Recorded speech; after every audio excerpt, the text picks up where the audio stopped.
예. 지금 버퍼가 심해요? 버퍼가 심하신 분들은 한번 나갔다 와보세요. 예. 버퍼가 심할 때는요, 일단, 아프리카를, 일단 모바일이 심할 때는, 예. 모바일이 심할 때는 모바일을, 앱을 종료시켰다 다시 키고요. 그 다음에, 또 컴퓨터인 경우에는, 컴퓨터도 아프리카 아예 창을 다 껐다가 다시 키세요. 그럼 좀 나아져요. 그래도 안 되면 지우고 다시 키는 방법이 있고, 네.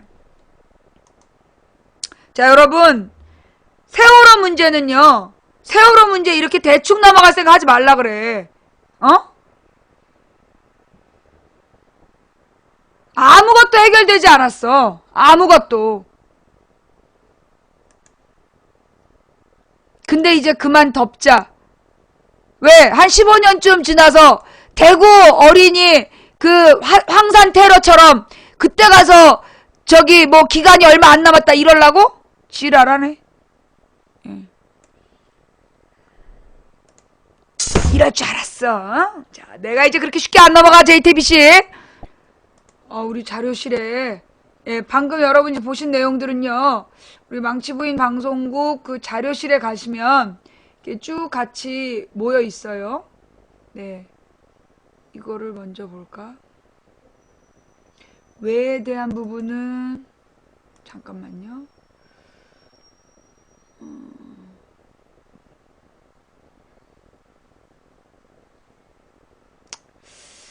자, 그럼 이제 이 다음으로 이제 이걸 봐야 되겠군.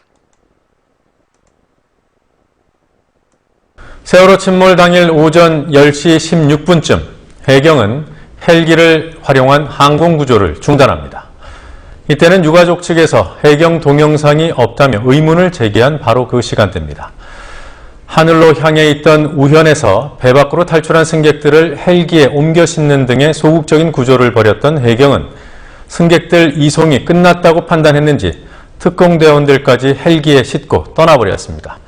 그러나 헬기가 철수하던 그때 가까스로 탈출한 승객들이 배 밖으로 나오고 있었다는 사실이 영상을 통해서 확인됐습니다. 좌연인물에 잠겨 유일한 탈출구였던 우현에서 적극적인 구조를 했어도 모자랄 판에 오히려 철수를 한 이유 반드시 규명해야 합니다. 김지혜 PD가 보도합니다. 10시 8분부터 10시 20분 사이에 약 한 12분에서 13분 정도에 해당하는 시간, 그 시간의 영상은 아예 없습니다. 이 시간대를 다시 확인을 해보니까 이 세월호가 기울어져 있다가 급속도로 기울면서 현수막 일부 남기고 침몰을 해나가는 그 시간대입니다. 세월호 참사 유가족들이 영상이 존재하지 않는다고 주장하는 이 시간대에 무슨 일이 있었을까? 국민TV가 해경이 공개했던 영상을 다시 살펴봤습니다. 영상에서 확인되는 해경 헬기는 모두 석대, 목포해경 소속 511호와 512호, 그리고 제주해경 소속 513호입니다. 공개된 헬기 영상의 대부분을 촬영한 511호의 10시 무렵 영상입니다. 검은 옷을 입은 해경 특공대원 4명이 구조활동을 하고 있는 모습이 보입니다. 8분쯤 뒤 선미 쪽에서 특공대원 2명의 모습이 포착됩니다. 이들 중 한 명은 우현 쪽에서 이동해온 대원입니다. 이들은 배 밖으로 빠져나온 승객들이 어업지도선으로 옮겨 타는 모습을 지켜보다가 난간을 타고 아래쪽으로 이동해 구조작업을 도왔습니다. 나머지 특공대원들은 어디에 있었을까? 10시 16분이 조금 넘은 때 어업지도선 201호에서 촬영한 영상에 512호로 추정되는 헬기의 모습이 확인됩니다. 세월호에 거의 닿을 듯 접근한 헬기에 몇 명의 승객이 올라타는 모습이 보입니다.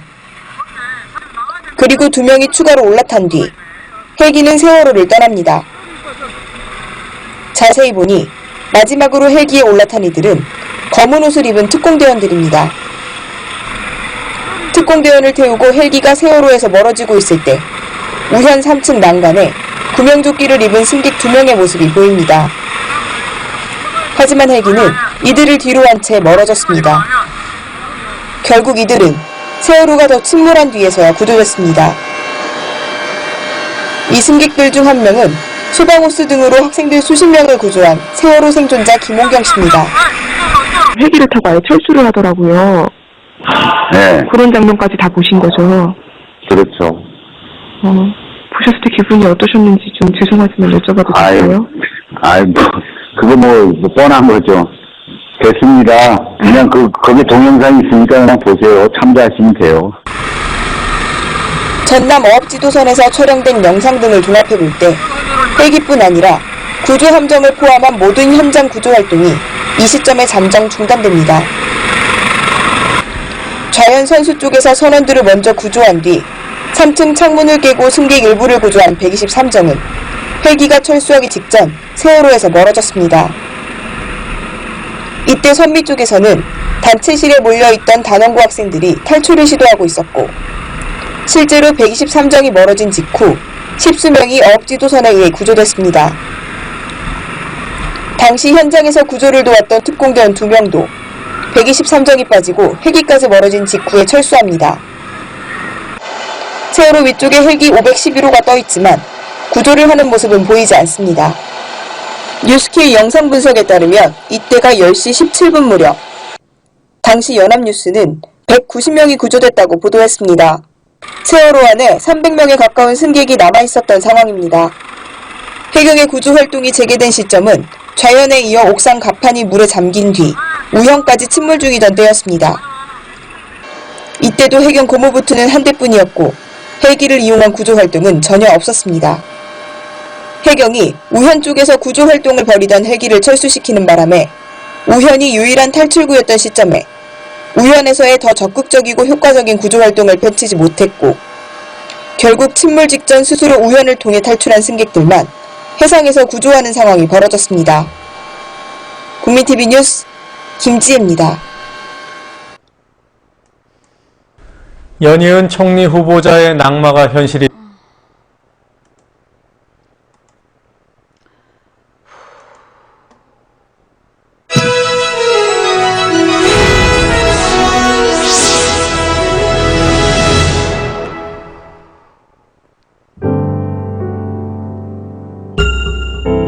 구두를 좋아해서 곧잘 엄마 구두를 신어봤던 아이.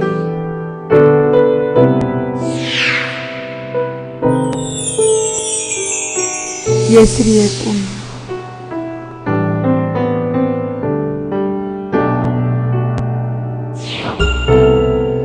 그림 그리는 것을 좋아하고 인테리어 디자이너가 되고 싶었던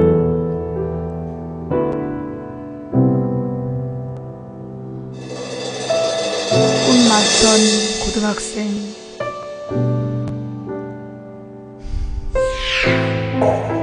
박예슬, 단원고 2학년 3반 17번. 속이 참 깊었어요. 제 생일날 친구들이랑 문자를 해요. 얘들아, 오늘 우리 아빠 생신이야. 생일 축하 좀 해줘. 4월 29일 아버지 박종범 씨 인터뷰 중. 2014년 4월 16일 10시 12분. 울면서도 엄마를 안심시키려 애썼던 예슬이. 엄마, 금방 구조돼서 나갈게. 걱정하지 마.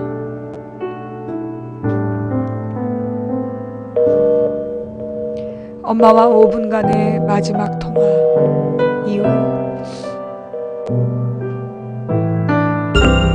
예슬이가 우리에게 남겨준 것들.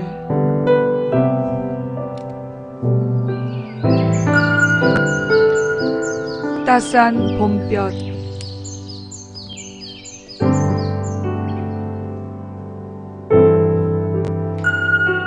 공간과 시간들,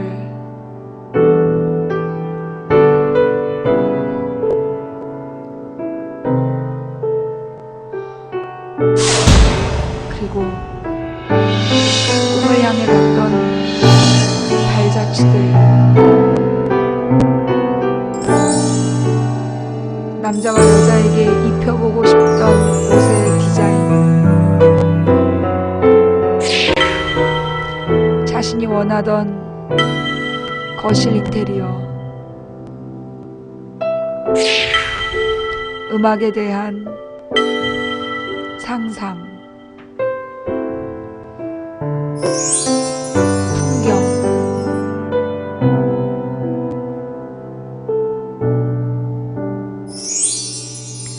아기,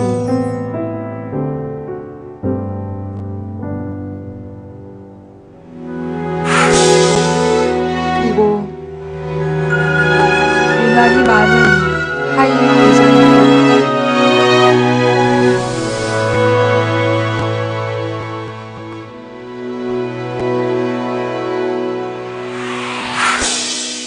그런 예술이의 꿈을 이루어주고 싶었던 어른들. 버려지고 찢겨 남루하여도 예술이가 디자인한 하이힐을 실제로 제작. 깊숙이 보물과 같이 예술이가 남긴 많은 작품들과 함께 늘 걱정하지만 7월 4일 전시회에서 공개한다. 서초구 서울시 종로구 효자동 서촌 갤러리. 13년 8월 3일 예술이 좋아. 휴대폰 동영. 이 지금 매끌매끌거려.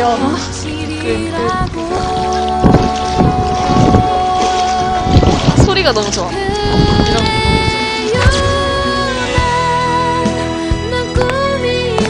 구두가 왜 좋아? 구두는 걸을 때 또각또각 소리가 나서 좋아. 예술이 어릴 적 이기장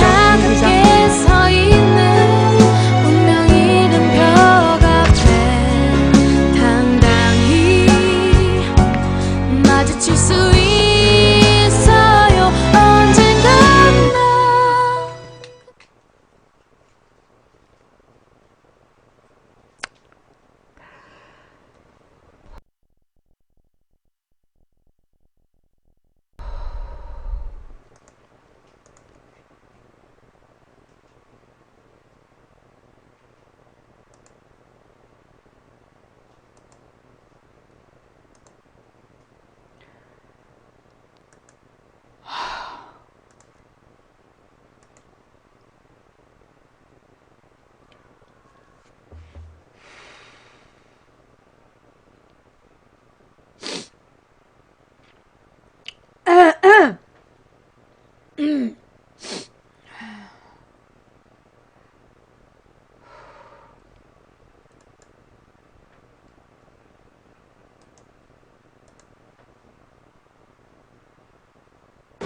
저는 단원고 2학년 학생입니다. 오늘 저희는 우리 모두의 뜻을 전하기 위하여 이 자리에 섰습니다. 모두가 부푼 기대로 떠났던 수학여행이 돌이킬 수 없는 사고로 물거품이 돼버렸습니다. 저희는 4월 16일 사고 직후 진도에서 안산으로 오게 되었고 6월 25일인 오늘 등교하게 되었습니다. 사고가 난 후 탈출을 한 학생들은 팽목항과 서거차도로 옮겨졌습니다. 친구들의 생사마저 알 수 없었던 저희들은 지역 주민들의 도움을 받고 기다릴 수밖에 없는 상황에 놓이게 됐습니다. 하지만 빨리 친구들과 선생님들, 부모님을 만나고 싶다는 기대와는 달리 많은 기자들이 우리를 둘러싸 사진을 찍고 질문을 했습니다.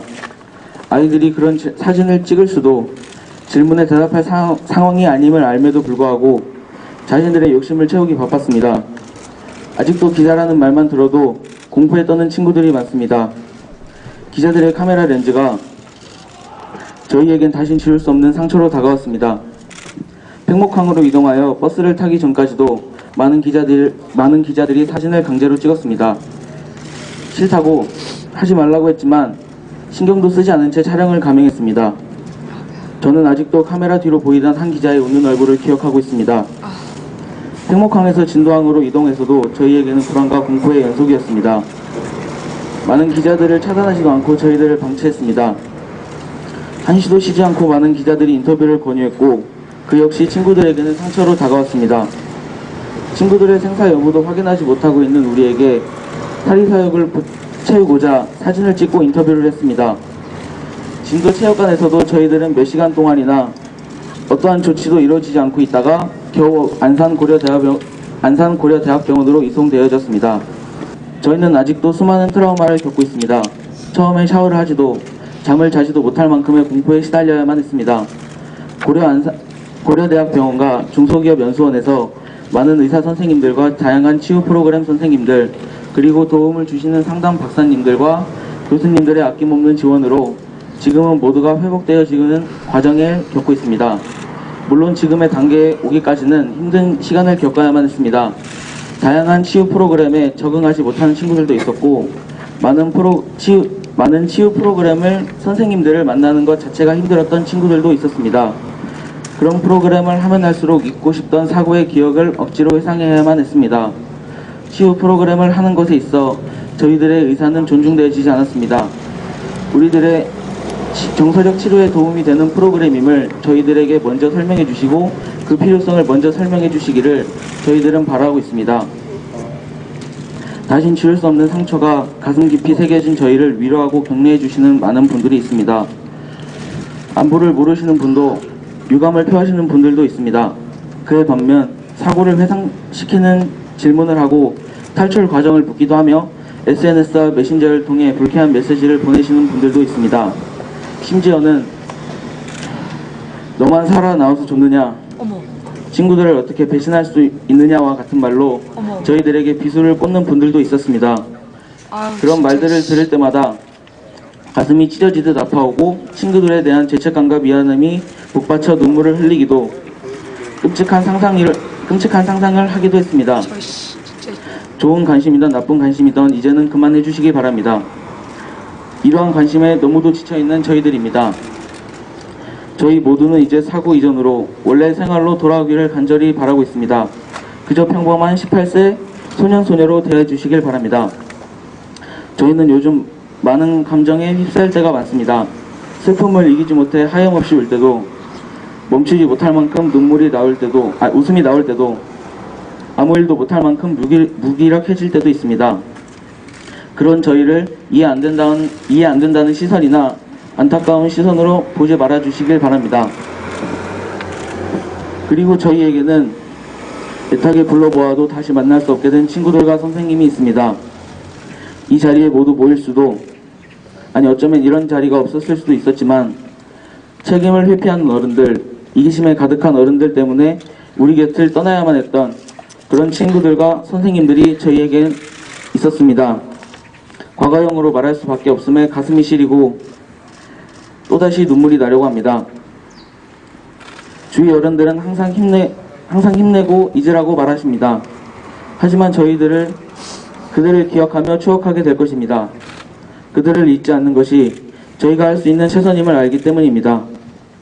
그들과의 추억은 죄책감의 기억이 될 수도 계속 함께하지 못함에 대한 미안함의 기억이 될 수도 있을 것입니다.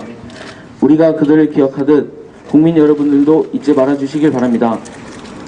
저희는 나라를 이끄는 모든 어른들이 철저한 진상규명을 통해 책임자를 엄벌해 주시길 바라고 있습니다. 우리 친구들과 선생님들이 왜 희생되어야만 했고 왜 구조작업이 제대로 이루어지지 않아 더 많은 희생자가 생겨야만 했는지에 대한 확실한 조사를 해주시기 바랍니다.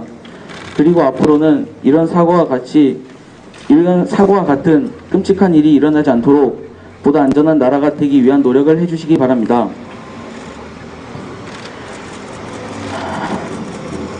사람이 진짜 죽을 때는 잊혀질 때라고 합니다. 다시 한번 부탁드리겠습니다.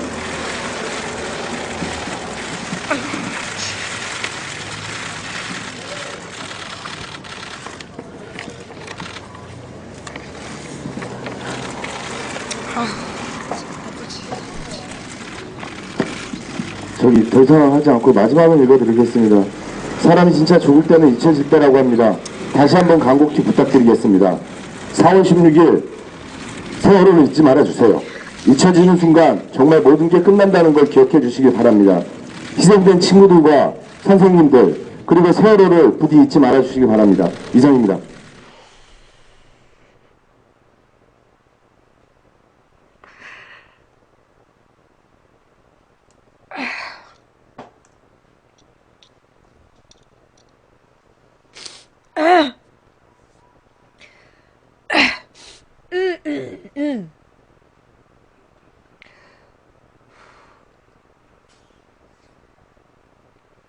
그 밖에도 지금 그 세월호 승객들이 119에 20건이 넘는 20건이 넘는 살려주세요라는 메시지를 보냈다는 KBS 영상이 있는데 혹시 또 KBS에서 또 문제를 제기할까봐 그 영상은 틀지를 못하고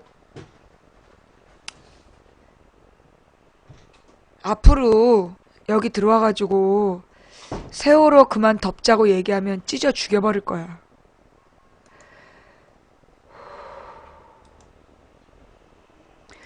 분위기를 좀 전환하기 위해서 재밌는 영상 하나 봅시다.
문남규 남영남자 별규자 할아버지가 3.1운동 때 만세를 부리시다가 돌아가셨다는 가족사를 아버님 민기석 터비자 주석석자 아버님으로부터 듣고 자랐습니다.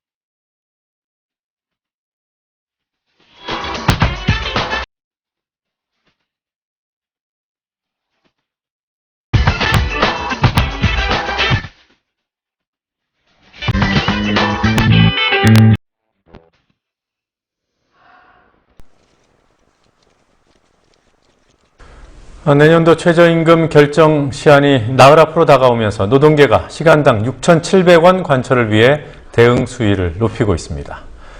좌익교수라는 아이디로 인터넷에 호남과 여성, 야당 정치인을 폄훼하는 악성글을 올린 국정원 직원이 검찰 조사를 받았습니다.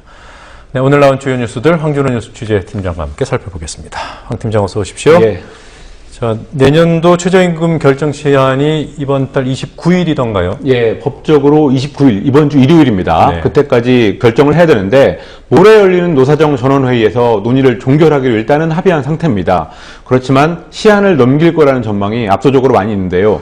지금까지 노사 양측의 수정안은 한 번도 나오지 않았습니다.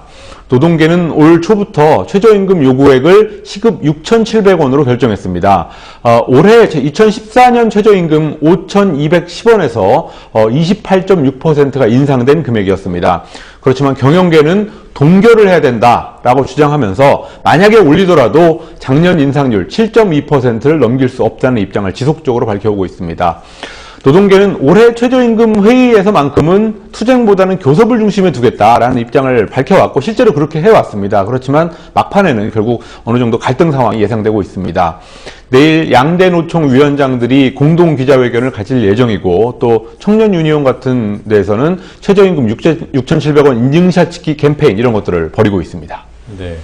7.2%를 올린다면 한 5,600원 정도 되겠군요. 그렇습니다. 네. 예. 자, 국정원 직원으로 확인됐죠. 좌익 교수.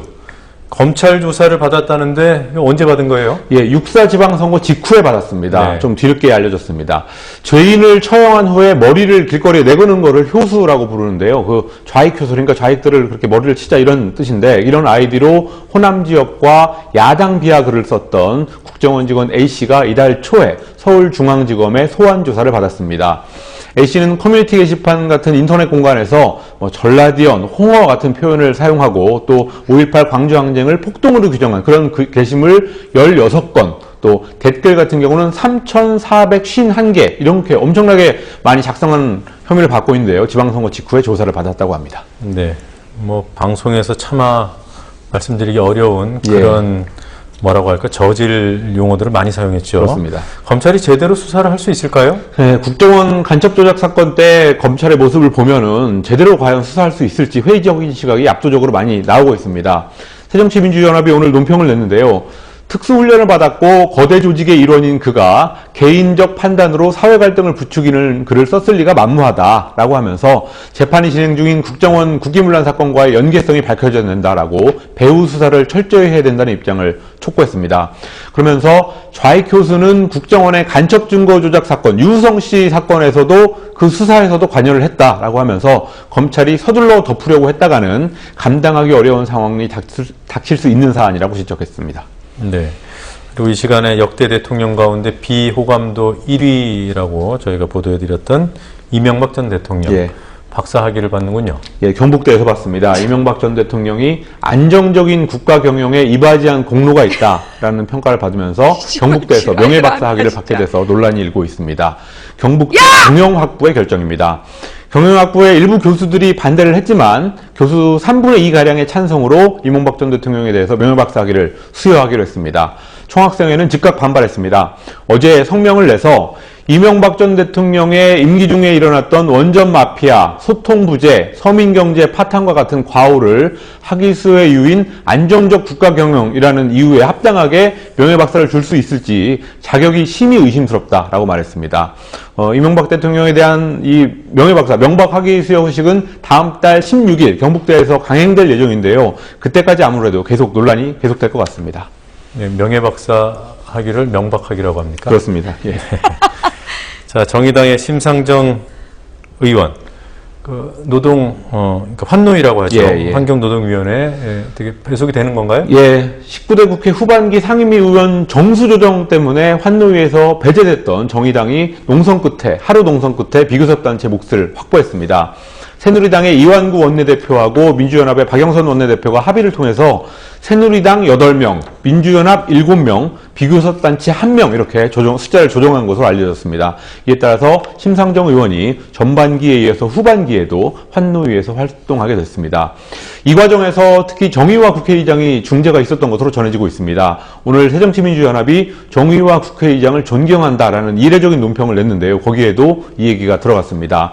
민주당은 여야의 의견을 수렴해서 환노위에 비교섭단체 몫을 배정해서 정쟁의 불씨를 끈 것도 정의화 의장의 큰 정치력으로 높이 평가한다라고 말했습니다. 네. 허영일 민주연합부 대변인. 그렇죠. 네. KBS 구성원들을 대상으로 한 사내 여론조사가 있었다고 들었습니다. 사장의 조건을 물었나요? 예, 새 사장의 조건으로 정치적 독립성을 꼽은 답변이 가장 많이 나왔습니다. 전국 언론노조 KBS 본부 새노조라고 하죠. 지난 19일에서 23일 동안 전 직원을 대상으로 여론조사를 했더니 응답자 1,561명 중에서 77.1%가 정치적 독립성이 우선이라고 답했다고 합니다. 그 다음으로는 12.2%가 경영 능력, 4.9%가 소통 능력을 꼽았습니다. 또 사장 인선을 어떻게 해야 되냐, 이 사장 인선 방식과 관련해서는 89.2% 압도적인 숫자가 11명의 KBS 이사 중에서 8명 이상의 찬성으로 임명 제청이 돼야 된다라는 특별 다수제가 필요하다고 답했습니다. 네. 자, 국제신용평가사 가운데 하나죠. 피치사. 예. 한국의 부동산 금융규제 완화 움직임에 대한 뭐라고 할까요? 경고의 메시지를 던졌습니다. 예, 요즘에 최경환 경제부총리 후보자가 주도해서 총 주택담보 인정비율 LTV라고 하죠. 그리고 총부채 상환비율 DTI 이렇게 부동산 금융규제를 완화하려는 드라이브를 걸고 있습니다. 여기에 대해서 국제신용평가사 피치가 한국의 가계부채 문제가 더 심각해질 수 있다고 우려하는 보고서를 냈습니다. 피치는 보고서에서 부동산 대출 규제 완화가 이미 높은 수준인 과계부채 비율을 더 높이고 가계부채 상환 능력을 악화시킬 수 있다고 지적했습니다. 특히 단기적으로보다 장기적으로 더 문제다라고 전망하면서 한국의 가처분 소득 대비 가계부채 비율은 이미 160%를 초과해서 다른 선진국과 비교해 볼 때 훨씬 높은 수준이라고 우려했습니다. 네, 그리고 오늘 나온 뉴스들 가운데 주요 뉴스들 또 뭐가 있었습니까? 이재명 성남시장이 지방선거 기간 중에 흑색 선전을 했다는 이유로 변희재 미디어워치 대표에 대한 형사고소와 별도로 2억 원의 손해배상 청구 소송을 냈다고 트위터를 통해서 밝혔습니다.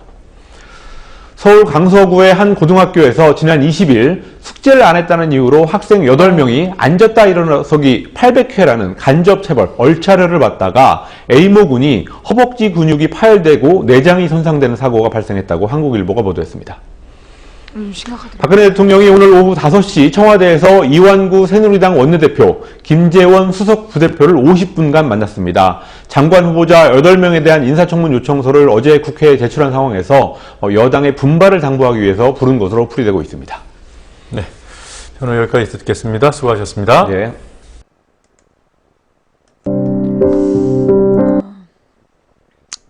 그 고등학생 사건은 그 800회를 그 문제집 2장을 안 풀었다고 선생님이 이제 800회를 하라고 그런 거야.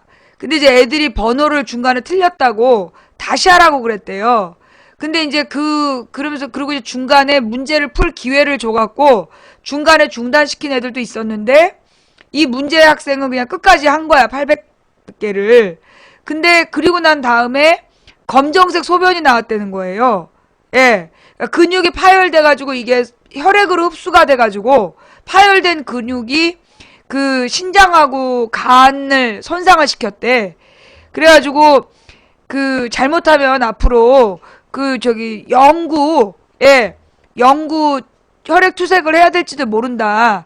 그래서 지금 이제 치료 중이라고 그러더라고요. 그러니까 이제 그걸 보고서는 막 사람들이 그까짓 거 PT 800 앉았다 일어나기 100번이 뭐 그렇게 힘들다고 그러냐 이런 반응을 보이시는 분들도 있는데요.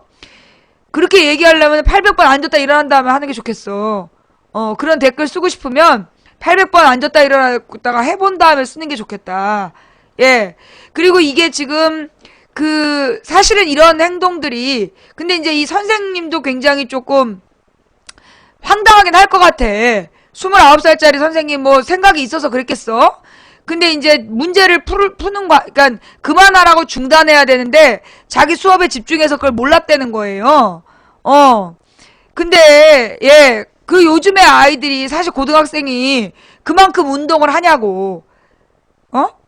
애들이 뭐 하루에 50개도 못 하지. 안 그래?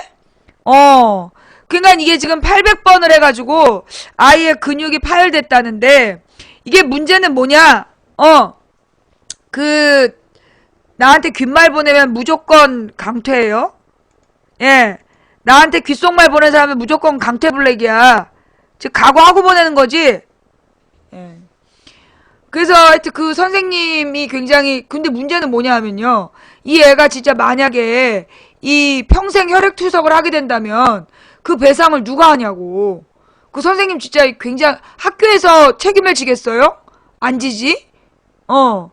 그래서 지금 좀 걱정이야. 그 선생님도 되게 그게 이사장과 교감 하여튼 그러니까 이게 지금 문제가 뭐냐면 그러니까 근데 이 애가 뭐라 그랬냐. 자기네 학교에서 흔한 일이라고. 막 자기 누나더러 도리어 쪽팔리니까 조용하라 그러고 막 그랬다는 거야. 그러니까 이게요. 지금 이제 학교 체벌이 이제 금지돼야 된다라는 주장이 널리 퍼져서 학교 체벌이 금지돼야 된다는 주장이 있었던 이유들 중에는 뭐 아이들이 고막이 파열된다든가 고막이 파열된다든가 이제 여러 가지 문제점들이 있어가지고 그리고 어떤 아이는 엉덩이를 너무 맞아가지고 엉덩이 그 근육이 어떻게 잘못된 애들도 있었어. 여러 가지 문제가 있으니까 체벌을 중단해야 된다라는 소위 이제 체벌 반대. 이게 그 전교조 선생님들이 펼친 운동이야. 체벌 반대 운동이 전교조 선생님들이 펼친 운동이에요. 네. 그러니까 이제 그래서 혹시 여러분 인터넷에 떠도는 거 봤어요? 전교조 교사 식별법? 거기 보면 막 지나치게 열성적으로 아이들을 가르친다. 그리고 체벌을 안 한다. 뭐 이런 얘기들이 나와. 근데 이제 그 전교조 선생님들이 보면 그런 체벌 반대 그리고 촌지 반대 이거는 굉장히 잘한 일인데 일부러 전교조를 공격하기 위해서 체벌이 없으면 아이들을 잡을 수가 없다. 그렇게 이제 논리를 펴잖아요. 근데 학교 선생님들 중에 체벌을 하지 않고도 그러니까 원래 잘 가르치는 선생님은 체벌 안 해. 그죠? 학교의 기본이 잘 가르치는 선생님은 체벌 안 해. 체벌 안 해도 애들이 워낙 잘 따라. 꼭 체벌하는 선생님들이 누구냐? 무능력한 선생들이 체벌을 해요. 예. 그리고 물론 이제 아이들 중에 체벌이 없으니까 버르장머리 없이 구는 몰지각한 애들이 있기도 해. 근데 그 애들도 왜 그러니? 라고 물으면 태도가 달라져요.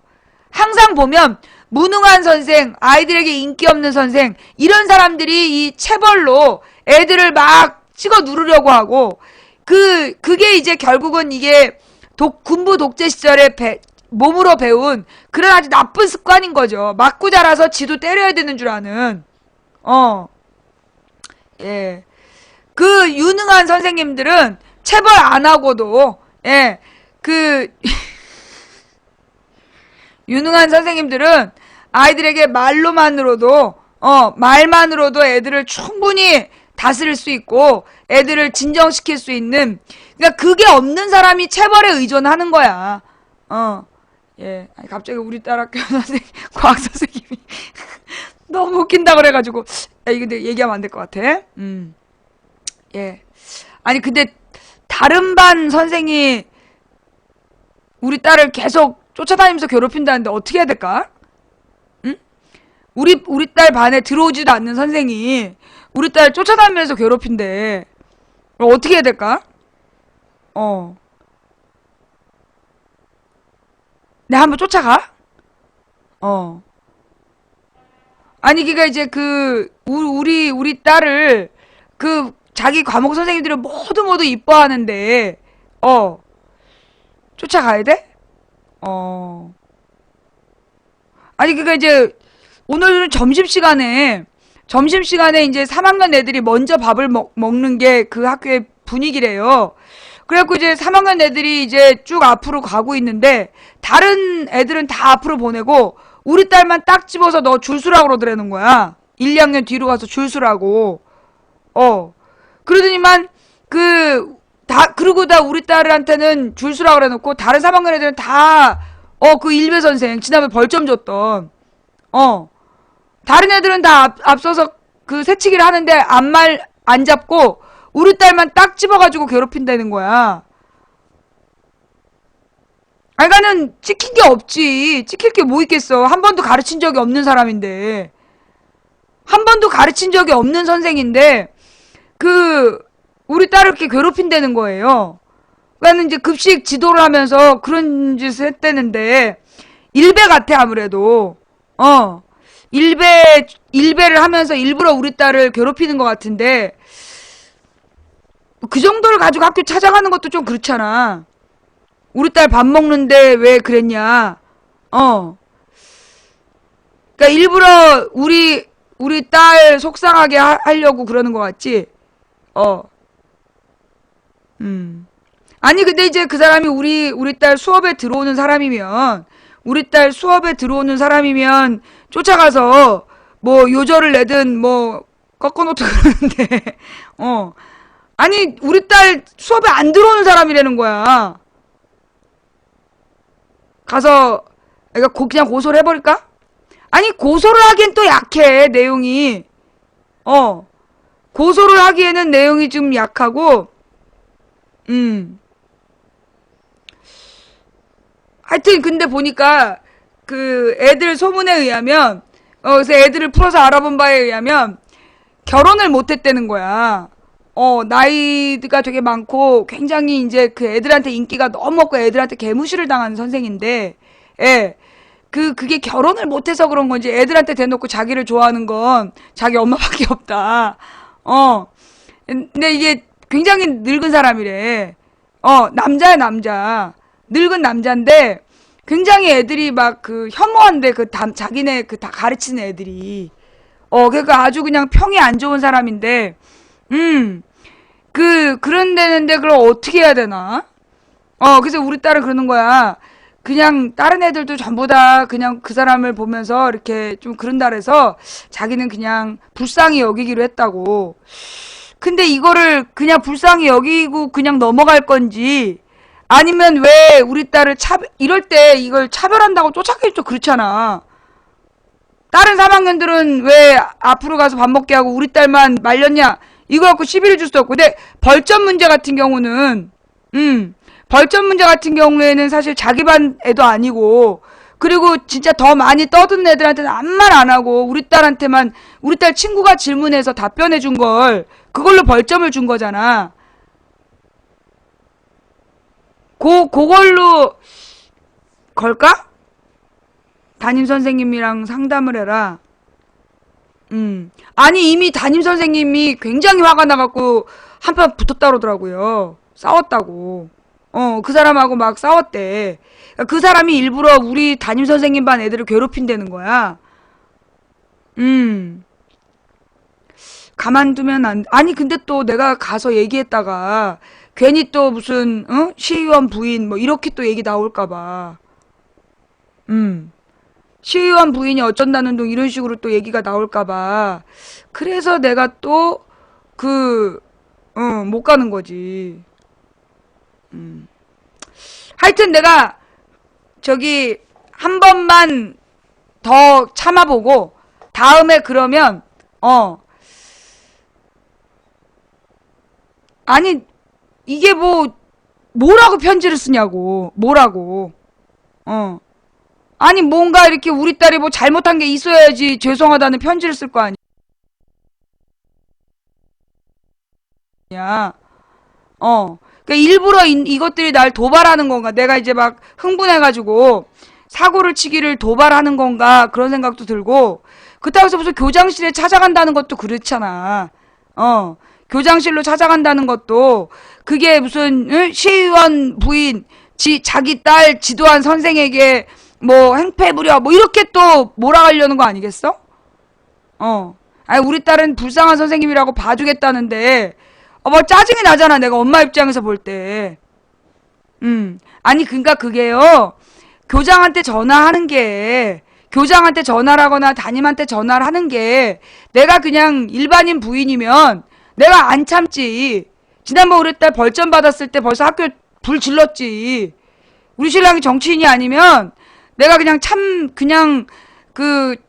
참고 넘어가질 않는데, 이게 사실은 이 남편이 학교에다가 예산을 줄 수 있는 그런 정치인이란 말이야. 근데 그러다 보니까 솔직히 이제 정치인들이 함부로 학교 선생님들한테 우습게 굴고 그래요. 못되게 구는 사람들도 많고 그래. 그러니까 이제 내가 만약에 이렇게 학교에 찾아가고 이러면 지네 남편이 시의원이랍시고 저러는 거 아니냐. 그렇게 얘기를 할까봐 내가 참는 거고, 그리고 또 우리 딸 수업에 들어와서 깽판을 치는 사람이면 내가 뭐 교육청 앞에 가서 뭐 1인 시위라도 하겠는데, 그 학교 저기 담당도 아니고, 집에 초대를 하세요? 미친놈아, 그걸 왜 집에다 초대를 해? 집에 불러다가 내가 그 눈가에다가 볼펜 꽂는 거 보고 싶어서 그러냐? 자, 오늘 또 집에다 초대라는 미친 소리 하고 자빠졌어. 스마트폰. 넌 블랙이야. 풀어달라고 그래도 난 죽어도 안 풀어줘. 어디서? 하여튼 내가 한 번만 더 참고 또 한 번만 우리 딸을 건드리면 교육청에다가 찔르든지 그래야지. 아이들에게 평등한 교육을 하지 않는 차별하는 선생이다. 이거 차별이잖아요. 다른 3학년 애들은 방해하지 앞으로 가게 하고 우리 딸만 꼭 집어서 못 가게 하는 거 이거는 차별이잖아. 그지? 애들에게 불평등 교육이야. 그래서 내가 다음에 또 한 번만 우리 딸한테 그러면 찾아가려고. 아니 찾아가는 게 아니라 교육청에다 조용히 찔러야지. 익명으로.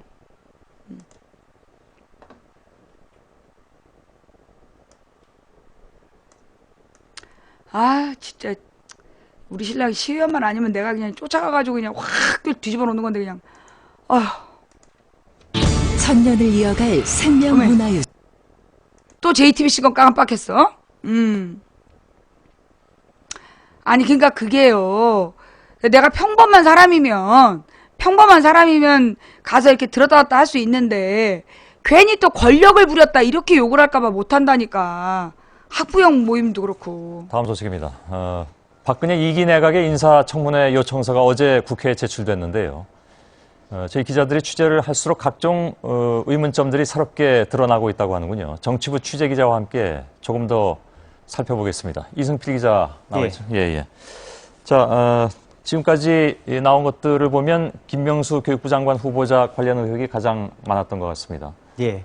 지금 뭐 근데 김명수 후보자만 오늘 얘기할 건 아닌 것 같은데. 쭉 한번 시작을 해볼까요? 예. 일단 김명수 후보자 같은 경우에는 야권에서 그 낙마와 영순위로 꼽을 정도인데요. 지금 보면은 이 후보자는 그 전에 논문 표절이나 아니면은 연구비 그 실적을 부풀리는 등 여러 가지 10건이 넘는 의혹이 원래 있었습니다.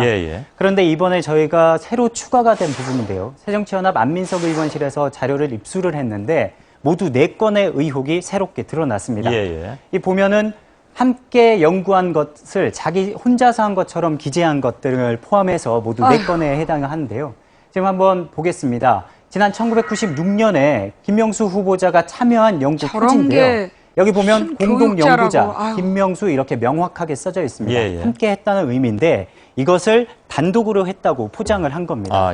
지금 그 연구 실적을 모두 한데 모은 통합 사이트가 있는데 거길 들어가서 확인을 해봤더니 여기 김명수 후보 맞습니다. 참여 구분 단독이라고 명기가 돼 있습니다. 이 밖에도 이런 비슷한 건이 지난 1997년 그리고 1998년 2건 더 있었고요.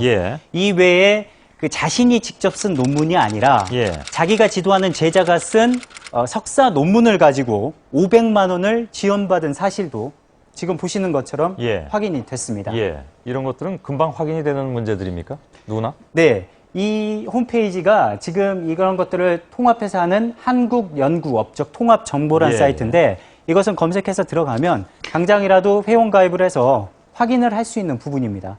그런데 놀라운 것은 이렇게 아무나 확인할 수 있는 자료를 청와대가 과연 미리 그 후보자 지명 전에 확인하지 않았는지 아니면 확인을 하고도 문제가 되지 않을 거라고 느꼈는지는 이 청문회 과정에서 규명이 필요해 보입니다.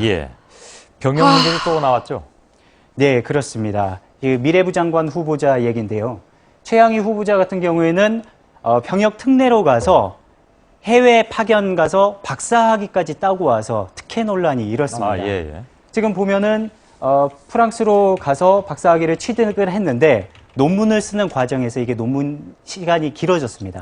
그래서 모두 2차례 연장을 해서 84년까지 파견 기간이 늘어나고요. 그런데 그 기간 동안에 필요한 학비는 모두 지원을 받았습니다. 당연히 그것 때문에 의무적으로 근무해야 되는 기간도 더 늘어나게 됐죠. 그래서 1994년까지 원래는 의무적으로 근무를 해야 되는 경우거든요. 그런데 지난 1991년에 서울대 조교수로 부임을 하면서 중간에 의무기간을 채우지 않고 퇴사를 한 겁니다. 이 특혜 논란에 이어서 자신의 의무기간을 채우지 않았다. 즉 병역 의무를 이행하는 데 있어서 충실하지 않았다라는 지적이 충분히 나올 수 있는 대목입니다. 여기에 대해서 최 후보자 측에 확인을 해봤더니 중간에 나간 만큼 물어내야 하는 학비가 있는데 그것은 자기가 퇴직금을 받아서 충당을 했기 때문에 문제될 건 없다 이런 해명을 들었습니다. 최경환 경제부총리 후보자는 아들의 병역 문제가 또 나왔더군요. 네, 그렇습니다. 아들이 지난 2005년도에 만성 폐쇄성 폐질환이라는 것으로 병역을 면제를 받았는데요. 근데 저희가 전문의들을 상대로 문의를 해본 결과 이 질병이 젊은 사람은 잘 안 걸리고 주로 나이 드신 분들이 많이 걸린다고 합니다. 실제로 보건관리공단의 자료를 한번 보면요. 지난 2012년에 인구 10만 명당 60대, 70대는 지금 보시면 1000명 단위에 상당히 많습니다. 이에 반해서 20대는 40명에 불과했던 거죠. 극히 드문 경우. 그렇죠.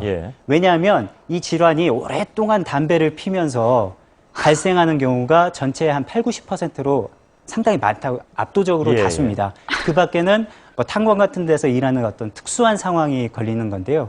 그렇게 보면은 최 후보자의 아들은 상당히 이례적인 결과입니다. 그리고 또 이 최 후보자 같은 경우에는 이 질환으로 아들이 폐 일부를 잘라내야 할 정도로 상당히 상태가 심각했다고 했는데 저희가 이것도 한번 확인을 해봤는데 만성 폐쇄성 폐질환 같은 경우에는 폐를 잘라내는 것과는 치료 방법이 좀 약간 별개다라는 어떤 전문의의 소견도 저희가 받았습니다. 거봐. 아주 극히 일부일 가능성은 없을까요? 그 뭐 지난번에 그 박원순 시장 아들도 굉장히 드문 케이스였잖아요. 물론 그런 가능성이 있기 때문에 청문회에서 이런 것들은 집중적으로 검증이 돼야 될 부분입니다. 재산 형성 과정도 문제가 된 경우가 있던데요? 네, 그렇습니다. 이병기 그 국정원장 후보자 같은 경우에는 지난 2008년 당시 일인데요. 당시에 새누리당 여의도 연구소 고문으로 있었는데 동시에 그 자기 사돈 기업인 LIG에서 고문으로 활동을 했습니다. 그래서 5년 동안 2억 5천만 원을 급여로 받았고요. 근데 이 5년이라는 게 상당히 좀 긴 편인데다가 그리고 이제 대기업 같은 경우에서는 일단 나중에 보험용으로 그 정치권 인사를 챙겨주는 관행이 있어 왔는데 그런 대목에서 이제 그 지적을 받을 수 있는 지금 상황입니다. 거기다가 지금은 이제 공식적으로는 5년 동안 2억 5천만 원이라고 되어 있는데 일각에서는 이 기간이 5년이 아닌 8년이고 전체적으로는 모두 4억 원을 받았다라는 주장도 나오고 있거든요. 그래서 청문회 과정에서 이게 사실로 만약에 밝혀진다면 파장은 더 커질 것으로 보입니다. 그렇겠죠. 그리고 마지막으로 정종섭 그 안전행정부 장관 후보자인데 얼마 전까지만 해도 현대 엘리베이터라는 대기업에서 사회이사로 활동을 하고 있었습니다. 모두 3년 동안 일하면서 1억 5천만 원을 급여로 받았습니다. 그런데 또 추가로 드러난 게 새정치연합의 유대훈 의원실에서 확인을 했는데요. 올해 이사회를 2번을 열었는데 모두 2,190만 원을 받았다고 합니다. 한 번에 1,000만 원 넘는 돈. 그렇게 된 셈입니다. 그래서 일각에서는 뭐 황제 뭐 사회이사 아니냐 이런 말도 나오고 있죠. 알겠습니다. 잘 들었습니다. 이승필 기자의 브리핑이었습니다. 이병기 여러분, 어제부터 연예인 병역 비리 기사가 막 올라온 거 봤어요? 어제부터였죠. 어제부터 막 포털에 연예인 병역 비리 2명에 대한 기사가 쫙 뿌려졌잖아. 그죠? 근데 내가 뭐라 그랬어? 항상 그렇게 연예인 병역 비리가 뜨면 정치면을 뭐라 그랬지? 정치면을 뭐라 그랬잖아. 누군가 틀림없이 정치인 병역 비리가 있다. 그럴 때 꼭 연예인 병역 비리가 터지는 거다라고 얘기했죠. 그죠? 이게 정치인 가리개용 연예인 병역 비리야. 이번엔 누굴까? 이번엔 누굴까? 보니까 2명이네. 지금 조금 아까 나온 그 아들, 최경환 아들하고 또 하나는 이병기 아들. 이병기 아들이 군대를 가기 전에 면허증이 있다면서 운전병이 특기라 하면서 갔다는 거야. 근데 자대 배치를 받을 때 군악대로 배치가 됐대. 군악대로 배치가 됐는데 이 군악대라는 게 음대 나온 애들도 5.7대 1의 경쟁을 뚫고 간다는 거야. 왜냐하면 이 군악대는 휴대폰을 가질 수 있고 사복을 입고 근무할 수도 있고 외출이 자유롭기 때문에 그 군악대가 꽃보직이라는 거야. 그러면 이 이병기의 아들은 어떤 능력이 있었을까요? 누구세요?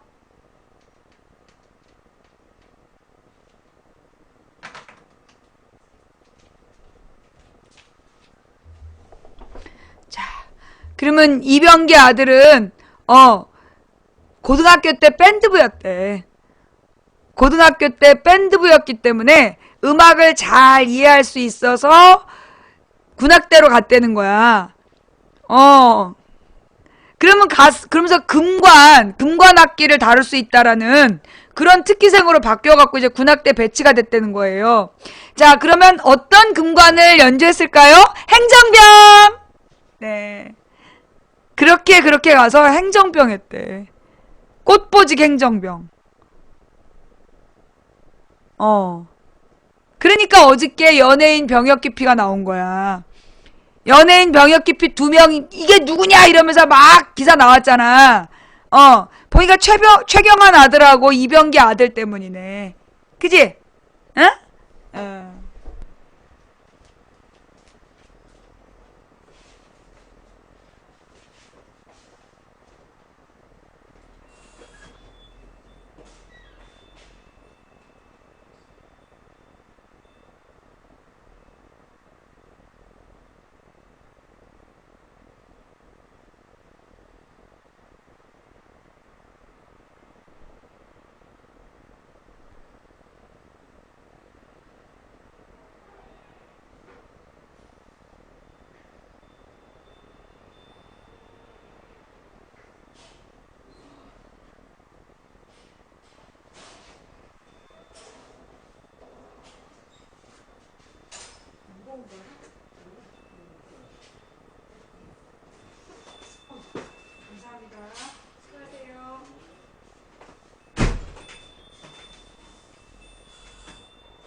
택배를 또 보내주셔서 예 감사합니다, 김지희님. 네. 자, 그래서 이 병역 기피 그 연예인 병역 기피 사건으로 덮고 싶었던 연예인 병역 기피 사건으로 덮고 싶었던 뉴스. 자, 또 하나 있어요. 여기 그 조금 아까 나오지 않은 뉴스가 또 있는데 뭐냐? 여러분 그 전교조 선생님들이 반나절 조퇴투쟁을 한다 그래서 그 교육부에서 엄벌에 처하기로 했다 그랬죠. 학생들의 수업권을 방해했다고 전교조 선생님들이 반나절 조퇴하는 거 엄격한 처벌하기로 했다라는 교육부의 방침 보셨죠? 그런데 이 김명수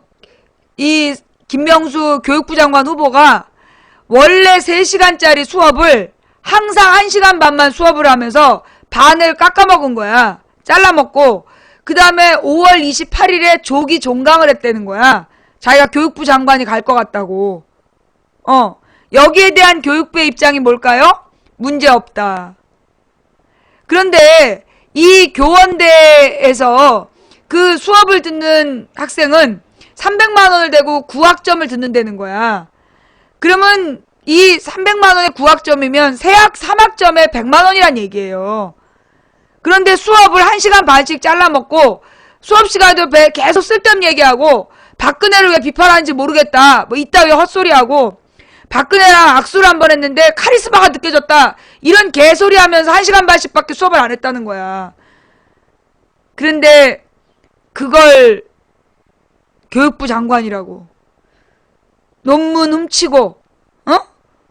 훔치고, 연구비 훔치고, 그 다음에 유령 학술지에 논문 게재했다고 뻥치고, 서울대 사범대에서 일했다고 허위 경력 내고, 그것도 모자라서 학교 교수라고 있으면서 수업은 절반, 까먹고, 조기 종강하고. 그러니까 박근혜 정부의 그 인사 시스템이라는 게 이런 수준인 거야. 박근혜 정부의 인사 시스템의 수준이 이 정도인 거예요. 그 저기에서 왜 문제냐잖아. 예. 그래놓고 얘기하지 말라고 그랬다. 잠깐만요. 이게 지금 팟빵에서 그 부분만 딱 있는 거예요? 아니, 근데 내가 이거 얘기하면 되게 오래 걸리는데. 몇 분짜리예요? 얼음녹다님. 그 내용 몇 분짜리죠? 내가 오늘 이거 말고 이제 5시에 끝내야 되기 때문에 5시에 끝내려면 빨리 끝내야 되는데.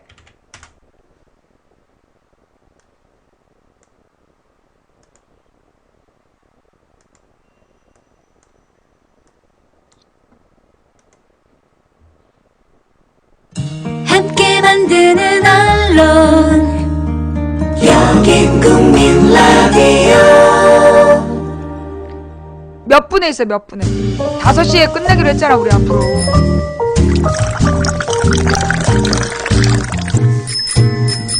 몇 분부터 봐야 돼요? 이거 정확히, 이 바로 나와요? 아침 신문 귀로 읽기. 김용민 PD의 조간 브리핑. 네, 6월 26일자 주요 조간 신문들이 전하는 기사 짚어보겠습니다. 김용민 PD의 조간 브리핑입니다. 안녕하십니까? 네, 안녕하십니까? 예, 어제에 이어서 오늘의 헤드라인을 장식한 인물. 네. 예, 김명수 사회부총리 겸 교육장관 후보자군요. 예, 그렇습니다. 한국교원대 교수로 있었죠. 한국교원대 대학원 박사 학위 과정을 밟고 있는 학생 한 명이 한겨레 신문 기자에게 김명수 명예교수의 3시간짜리 강의를 들었는데 매주 1시간 반씩만 수업했다 이렇게 말했습니다. 수업에도 반빙 정신이 있었군요. 예. 반값 등록금도 아니고 반값 강의. 예, 그렇습니다. 예. 반값 1.5학점짜리입니까, 그러면? 3학점이 아니라. 돈은 예. 2배로 받은 거지. 김명수 후보자는 이번 학기 교원대에서 교육의 행정적 기초라는 3학점짜리 강의를 맡았는데 매주 수요일 저녁 6시부터 밤 9시까지 3시간 강의였습니다. 첫 수업부터 마지막까지 줄곧 절반 강의만 했다고 합니다. 그래놓고는 말이죠. 김명수 후보자가 뭐라고 했느냐. 어디 가서 1시간 반만 수업한다는 얘기는 하지 말라. 이렇게 당부했다는 겁니다. 예. 반토막 강의뿐 아니라 조기 종강도 문제입니다. 윤관석 새정치민주연합 의원은 김명수 후보자가 6월 11일로 정해진 이 과목 종강의를 5월 28일로 앞당겼다 이렇게 밝혔습니다. 김명수 후보자는 학생들한테 인사청문회 준비로 바빠서 일찍 종강한다 이렇게 설명했다고 합니다. 김명수 후보자는 반토막 강의마저 매우 부실하게 운영한 것으로 알려졌는데요. 한겨레 신문과 인터뷰한 그 대학원생은 수업 시간의 많은 부분을 아들 이야기와 개인사 따위로 채웠다. 심지어 학생들의 생각은 고려하지 않고 박근혜 대통령 찬양에 가까운 발언을 해서 불쾌한 적이 많았다. 멀리 지방에 와서 지금 뭘 듣고 있나 싶은 적이 많았는데 차라리 일찍 종강해서 좋다. 이렇게 말했다고 합니다. 한편 나승일 교육부 차관은요. 다음 달 3일로 예정된 전교조 교사들의 조퇴 투쟁에 대해서 학생 학습권 침해가 우려되는 만큼 법과 원칙에 따라서 엄정하게 대응할 것이다. 이렇게 밝혔습니다. 전교조가 수업을 조정해서 학생들의 학습권 침해는 없도록 하겠다. 이렇게 밝혔는데 말이죠. 예. 받아들여지지는 않았습니다. 교육부 장관 후보자는 조퇴하는데 네. 이 전교조 교사들은 조퇴하면 안 됩니까? 게다가 이 김명수 후보자는 합법적이지 않은 그런 파행적 예. 편법 조퇴고 전교조는 법에 기초한 조퇴를 한다는 거 아닙니까? 예, 한국교원대 대학원 박사학위 과정에 있는 학생들의 학습권은 뭔지 네. 예, 묻고 싶습니다. 누구는 되고 누구는 안 되고 예, 이런 거지요. 예, 한겨레 오늘 3면 기사입니다. 한국일보 2면으로 가보겠습니다. 자, 그 다음에 제가 오늘 마지막으로 좀 다루고 싶은 부분은 이제 요 부분이에요. 요거.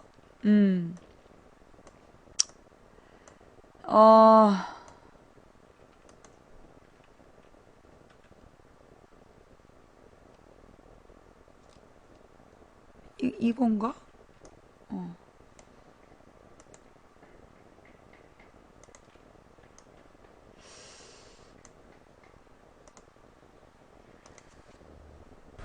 연이은 총리 후보자의 낙마가 현실이 되자 김기춘 청와대 비서실장의 검증 실패 책임론이 불거지고 있습니다. 특히 여당 내에서는 내분의 불씨가 되고 있습니다. 김기춘 실장과 더불어서 이번 인사참극의 배후로 만만회가 지목됐습니다. 박지만, 이재만, 정윤회, 대통령과 특수관계에 있거나 최측근인 사람들의 이름 뒷글자들 조합한 말입니다. 국회에 나가 있는 중계카메라 연결해서 알아보죠. 곽보아 PD. 자, 문창국 총리 후보자의 사퇴 이후에 여야 공방이 계속 이어지고 있습니다. 오늘은 어떤 얘기들이 오갔습니까? 네, 새누리당은 오늘도 야당이 총리 후보자 인사청문회를 막았다는 사실과 다른 주장을 펴고 있습니다. 김현숙 새누리당 원내대변인이 야당이 대놓고 요청서 제출을 반대했다고 비난했는데요. 총리 사퇴에 국회 탓을 한 박근혜 대통령의 어제 발언에 연장선상에 있는 태도였습니다. 반면 새정치민주연합은 김명수 교육부 장관 후보자, 이병기 국정원장 후보자 등으로 타깃을 완전히 바꾸고 인사청문회에서 현미경 검증을 예고했습니다. 민주연합 지도부의 말 직접 들어보시겠습니다. 지금까지 국회가 논문을 표절한 인사를 교육부 장관에 취임하도록 한 적이 없습니다. 이 최소한의 기준을 박근혜 대통령이 깰 수는 없습니다. 채택이 불법 대선 자금에 연루된 국정원장 후보자, 교육자로서 국민의 상식에 반하는 비틀린 행위의 교육부 장관 후보자, 그릇된 역사관의 안행부 장관 후보자, 투기를 조장하는 경제부총리 후보자, 그리고 음주운전 문체부 장관 후보자 등 8개 부처 장관 후보자가 대통령과 정권이 아닌 국민과 나라를 위해서 과연 합당한 자질과 양식을 지닌 인물인지 국민의 눈으로 확인하겠습니다. 국무총리 후보자가 연거푸 낙마하는 인사참사의 원인으로 지목되고 있는 김기춘 청와대 비서실장. 새누리당 내부 분열에 불씨가 되고 있는 것 같아요. 네, 그렇습니다. 새누리당 당권 주자들은 김기춘 비서실장 책임론에 선을 긋는 반면 비주류 의원들은 김 실장이 책임을 져야 한다는 입장입니다. 친박계 홍문존 의원은 이 일로 책임을 지고 물러나야 된다고는 생각하지 않는다고 말했습니다.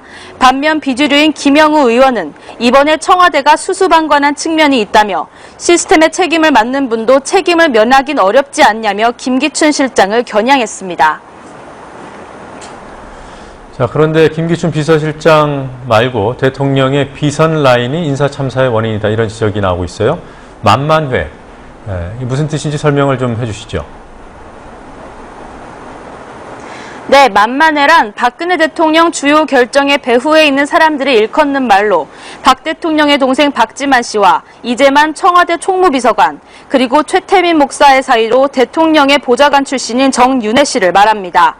새정치민주연합의 박지원 의원은 오늘 아침 라디오 인터뷰에서 문창극 전 총리 후보자의 추천은 청와대 비선 라인인 만만회에서 했다는 말이 있다고 말했습니다.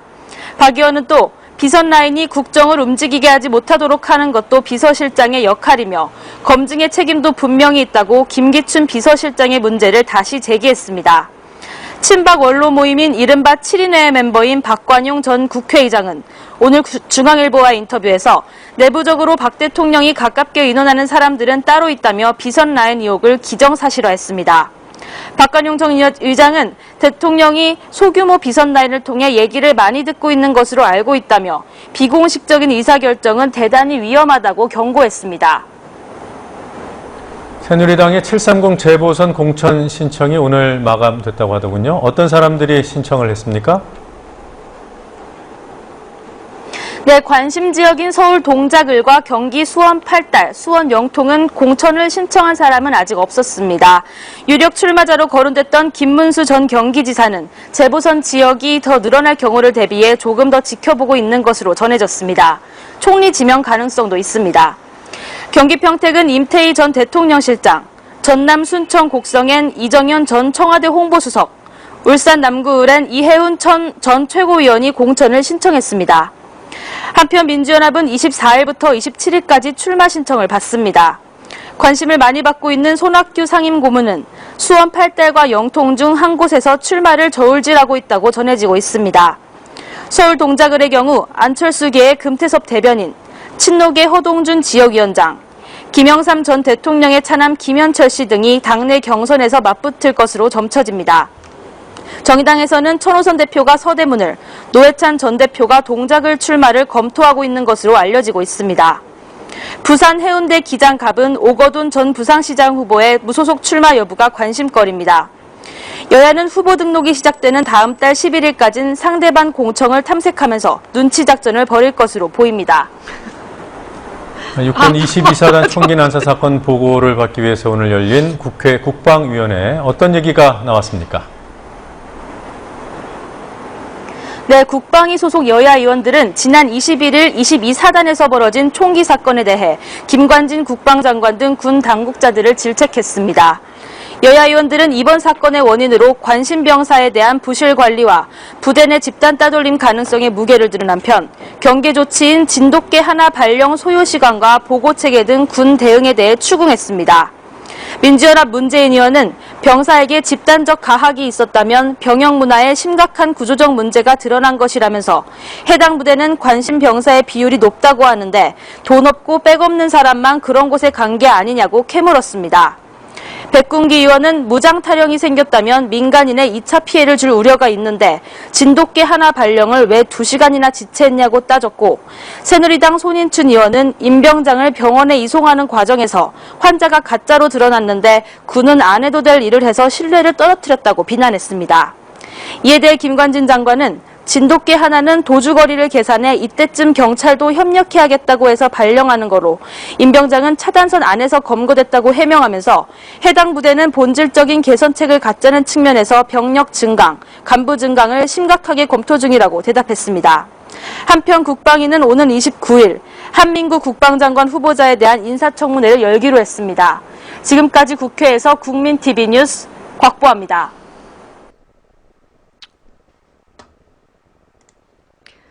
자, 오늘의 하이라이트죠. 네, 오늘의 하이라이트. 그 정홍원 총리를 유임하기로 결정한 거죠. 예. 그 지금 정홍원 총리를 유임하기로 결정한 거죠. 임시로 그냥 한다는 게 아니라 그냥 새로운 총리를 못 내놓고 새로운 총리를 못 내놔서 그냥 이대로 가겠다 이거잖아. 그지? 유임 확정이죠. 네.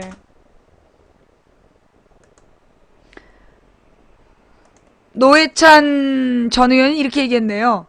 정홍원 총리 유임은 국무총리 내정자들을 잇따라 자진 사퇴하게 한 국민 여론에 대한 박근혜 대통령의 보복 인사입니다. 음식 상한 것 같다며 다시 해오라니까 먹다 남은 음식을 내오는 꼴입니다.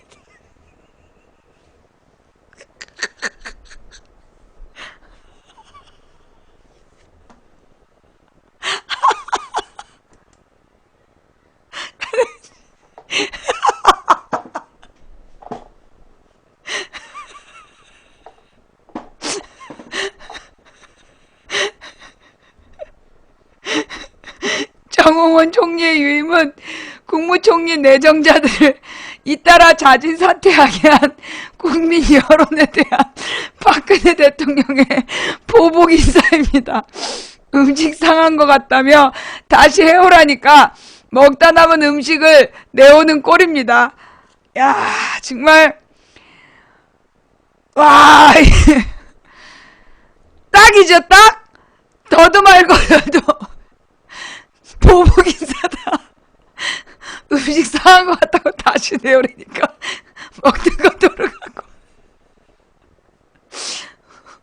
웃어서 미안해요. 예, 이럴 때 뭐라고 그러겠어. 정말 이게 이 박근혜 인사가 거의 폭력 수준 아니에요? 지금 박근혜 인사가 거의 폭력 수준이야. 그죠? 그 맥주병 민정수석의 상습 문체부 장관의 논문 절도, 그 다음에 강의시간 절도 교육부 장관 후보에, 병역비리 국정원장에, 와, 여기 모아도, 어떻게 이런 애들만 골라 모아도, 문창극, 아니, 그니까 이거는요, 아니, 아무나 막간다 한쯤 이렇게 안 돼. 아니, 여러분 생각해봐요. 여러분 길거리에 이런 사람 많어? 내가 우리 동네, 우리 아파트 앞에서 길을 막고, 뭐, 지나가는 10명을 한번 무작위로 불러가지고 한번 물어볼까? 논문절도 해봤어요? 음주운전 2번 걸려봤어요? 뭐, 음주운전 100만원 내봤어요? 아니면 맥주병으로 사람 때려봤어요? 막, 조작하고 병역비리 해봤어요? 이렇게 한번 물어볼까? 그, 창동역에서, 내가 볼 때 창동역에서 몇만 명 지나가도, 그런 사람 10명 하루엔 못 모을걸? 그렇지 않아요? 예. 내가 창동역에서 몇만 명 그 통행자, 보행자한테 이렇게 묶어가지고, 이런 범죄를 저지른 사람을 하루엔 못 찾아요. 몇만 명 지나다니는 걸 무작위로 찾아서도, 이거는 못 찾는 문제야. 이건 일반 우리 국민들은요, 상상도 못하는 일이에요. 근데 지금 그 안행부 장관 얘기도 여기서 또 막 지나가고 있는데, 문창극이가 해군으로 있으면서 박사학위 땄다 그랬잖아. 문창극이가 해군으로 있으면서 박사학위 땄다 그랬지? 그러니까 해군 장교로 있으면서? 그지? 해군 장교 맞지? 불가능하대잖아, 그거. 근데 이 안행부 장관은 그 장교로 있으면서 근무지는 지방인데 서울에 있는 대학원을 서울에 있는 대학원에서 석박사를 땄어.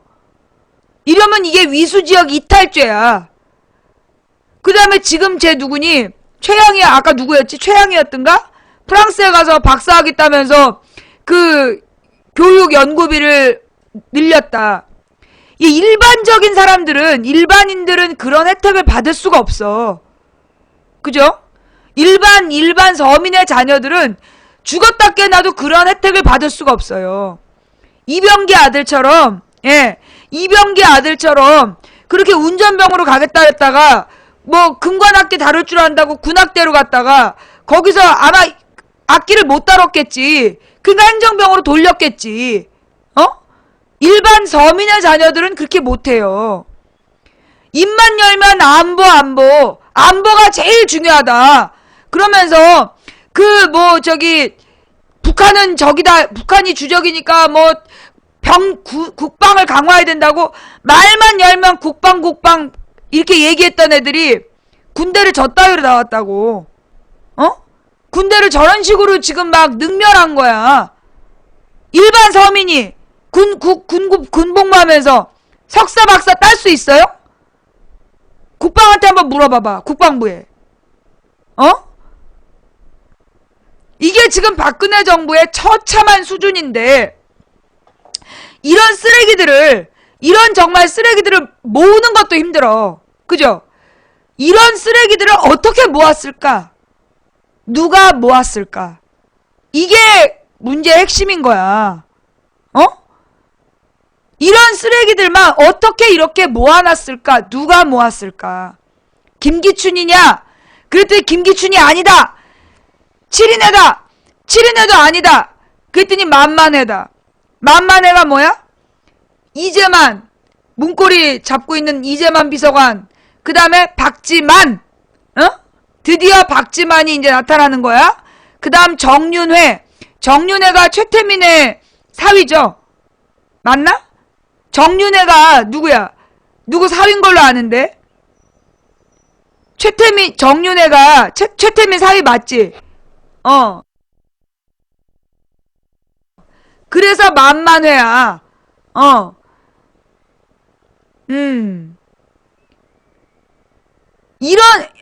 있잖아요.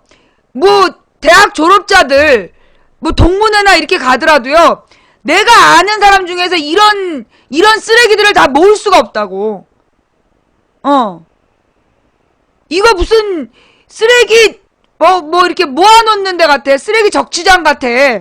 이런 쓰레기 인사를 아무나 못해. 누군가 유유상종으로 어울리는 쓰레기가 있는 거 아니냐. 어떤 쓰레기가 지금 뭐 만만해도 아니다, 4인애다 이러면서 막 돌려. 폭탄 돌려. 김기춘이 아니다, 7인애다, 7인애가 아니다, 뭐 만만해다, 만만해가 아니다, 4인방이다. 그러면서 지금 계속 돌리면서 이 새끼들이 뭐 하고 있는 거냐 하면 이 쓰레기 인사 참사에 대해서 아무도 책임을 안 진다는 거야. 지금 박근혜가 문창극 사태로 온 국민을 멘붕을 만들어놨잖아요.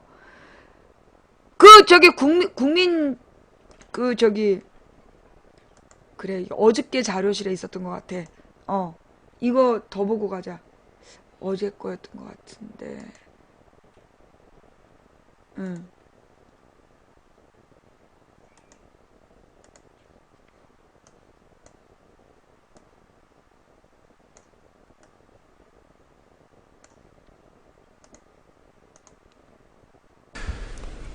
문창극 전 중앙일보 주필이 국무총리 후보자로 지명된 지 2주 만에 자진 사퇴했습니다. 지명부터 사퇴까지 어떤 일이 있었고 논란은 무엇이었는지, 그리고 앞으로 연거푸 총리 후보자가 낙마한 상황에서 전국은 어떻게 전개될지 살펴보겠습니다. 먼저 지명부터 사퇴까지의 14일을 정리합니다. 노지민 PD의 보도입니다. 문창극 전 중앙일보 주필이 총리 후보자로 지명된 지난 10일, 친박 좌장인 서청원 새누리당 의원은 언론에서 갖고 있던 감각과 균형으로 총리직을 원만하게 수행할 것 같다고 호평했습니다. 하지만 이 말은 곧 펠레의 저주가 됐습니다. 총리 지명 소식이 전해지자마자 문 전 후보자가 썼던 칼럼들이 부메랑으로 돌아왔습니다.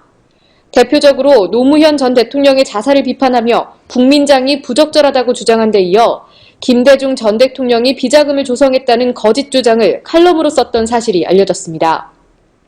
그리고 바로 다음 날인 11일, 국민TV 뉴스K와 KBS 9시 뉴스가 문 전 후보자의 교회 발언을 공개하면서 파장은 걷잡을 수 없이 커졌습니다. 교회 장로인 문창극 후보자가 교회 강연에서 일제의 식민 지배와 이어진 남북 분단이 하나님의 뜻이란 취지의 발언을 한 사실이 확인됐습니다. 그는 6.25를 가리켜 하나님이 미국을 붙잡게 하기 위해 주셨다고 했습니다.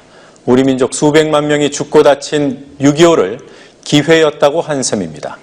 문 전 후보는 교회 강연을 통해 6.25와 남북분단을 신이 준 기회라고 말하는 한편 일제강점기가 있어서 우리나라가 발전하고 국민들이 계몽됐다는 궤변을 늘어놨습니다. 총리 후보이기에 앞서 한국 국민이 맞는지 의심스러운 발언이었지만 문 전 후보는 되레 왜곡 보도에 법적 대응하겠다고 나섰습니다. 하지만 그의 강경한 태도는 하루도 가지 못했습니다. 지난 2005년 칼럼과 올해 4월 서울대 강의를 통해 위안부 문제에 대한 일본의 사과를 받을 필요가 없다고 주장했다는 사실이 드러나면서 새누리당 초선 의원들까지 사퇴를 촉구했습니다. 이에 청와대는 지난 13일 임명동의안 국회 제출을 미뤘고 그 후로도 매일같이 터져나온 과거 행적은 문 전 후보의 발목을 단단히 붙잡았습니다. 교수직 셀프 추천과 셀프 급여 지급에 이어 군 특혜 문제까지 각종 의혹이 쏟아졌습니다. 국민적 반감이 극에 달하자 여당에서도 반대 목소리가 거세졌습니다. 친이계 이재호 의원은 물론이고 새누리당 당권에 도전하는 김무성 의원, 심지어 친박 좌장인 서청원 의원까지 17일 자진 사퇴를 촉구했습니다. 그러자 박 대통령은 해외 순방 중이던 지난 18일 임명동의안의 국회 제출을 귀국 후에 검토하겠다고 밝혔습니다. 청와대가 문 후보자에게 자진 사퇴하라는 신호를 보냈다는 해석이 나왔습니다. 그러나 귀국한 박 대통령은 아무 말이 없었습니다. 그 와중에 돌연 문창극 구하기에 나선 언론도 있었습니다. 지난 20일 밤 MBC는 정규 프로그램 2편을 결방하면서까지 편성한 긴급대담 문창극 총리 후보자 논란을 통해 문 전 후보의 강연을 우호적으로 평가하는 토론을 내보냈습니다. 조중동은 기다렸다는 듯 MBC의 보도를 인용하며 청문회를 통해 발언의 진위를 가려야 한다고 주장했습니다. 동아일보는 어제 칼럼에서 2008년 광우병 선동이 이번에도 반복되고 있다며 막무가내 감싸기를 시도했습니다. 동시에 국가보훈처는 문 후보 조부가 독립유공자 문남규 선생일 수도 있다는 추정을 내놓는 황당한 일을 벌이기도 했습니다.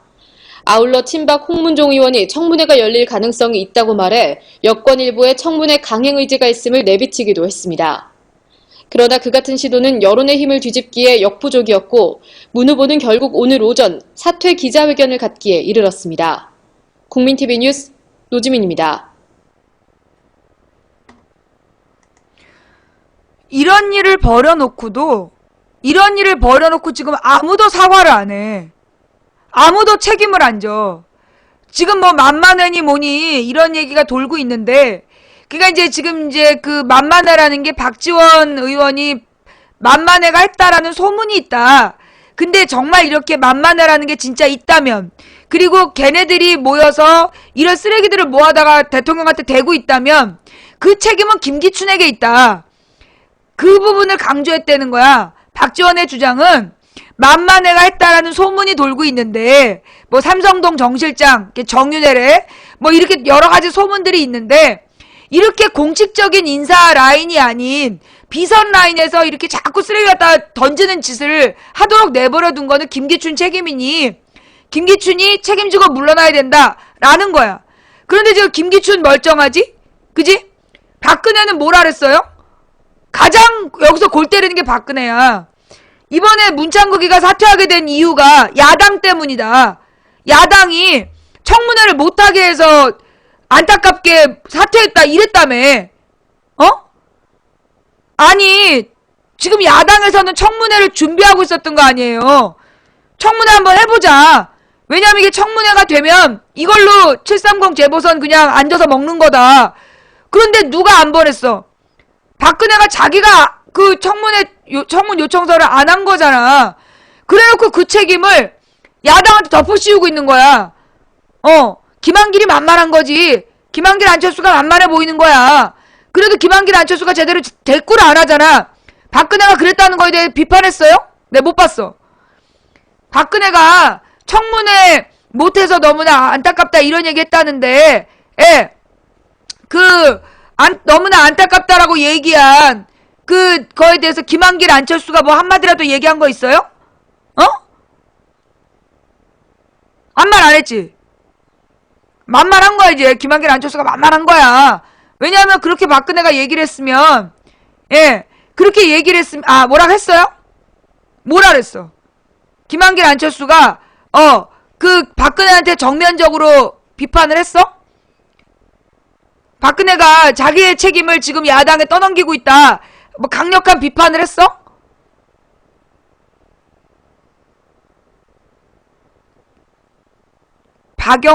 뭐예요? 어떤 기사가 있어? 그 기사 좀 한게임 뉴스에 올려줘 봐봐. 강력하게 했어요. 왜 나는 못 봤지? 김한길이 그렇게 했다는 얘기 왜 나는 못 봤지? 아무도 그런 얘기는 안 띄워주나 보지? 하여튼 그래서 좌우지간 이 박근혜가 지가 잘못한 거잖아. 지가 누군가로부터 비선이라는 불확실한 비공식적인 쓰레기 집단으로부터 계속 쓰레기를 공급받아가지고 국민들한테 던졌던 거잖아. 그러면 이런 박근혜의 그런 짓거리를 옆에서 막지 못한 게 그게 김기춘 아니야. 그러면 김기춘도 책임이 있고 박근혜도 책임이 있어. 또 무엇보다 문창극 자체가 비극이야. 국민의 아주 그냥 참극이야. 그러면 지 스스로도 사과를 해야 될 거 아니야. 그날 사과의 말, 심력 끼쳐 미안하단 말 한마디도 없어. 자기는 죄가 없는데 KBS랑 야당 때문에, 여론 때문에 어쩔 수 없이 그만둔다. 그 다음에 박근혜는 지가 청문 요청서 안 보내놓고 청문회를 못 가서 안타깝다. 김기춘은 내 잘못이 아니다.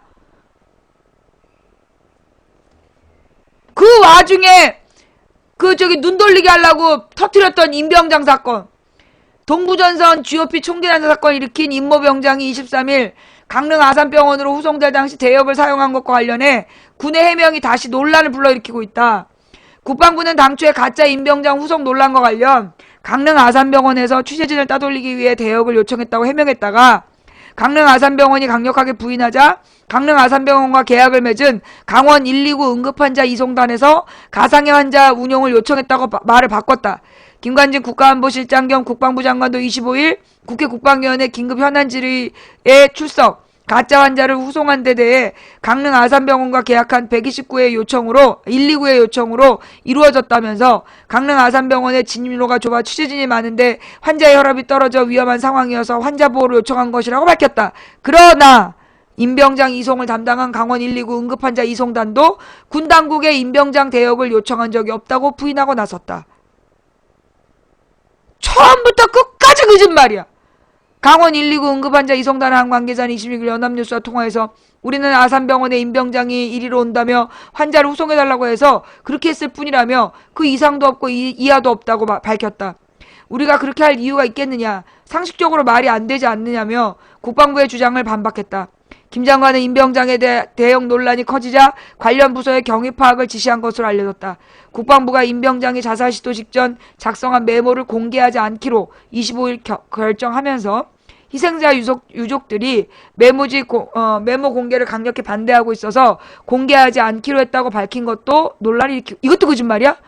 희생자 유족은 이날 임병장의 메모를 공개하지 않은 것과 관련해 국방부가 유족들 핑계를 대며 거짓말하고 있다고. 어머, 이것도 거짓말이야. 국방부가 거짓말하고 있다고 말했다. 이와 관련 김민석 국방부 대변인은 유족들이 원칙적으로 메모장 공개에 대해서 반대하지 않았다며 다만 사실관계를 확인한 뒤에 공개했으면 좋겠다는 의견을 냈다고 전했다. 김 대변인은 국방부 측 설명과 말이 바뀌었다는 지적에 언론에서 메모장 공개를 요구했던 시점은 우리들이 수사와 관련해서 진행이 별로 안 됐기 때문에 메모장 내용에 대해 사실 여부를 확인할 수 없었다라고 해명했다. 조작 담당 이병기, 거짓말 담당 김관진? 지금 여러분은 느낌이 어때요?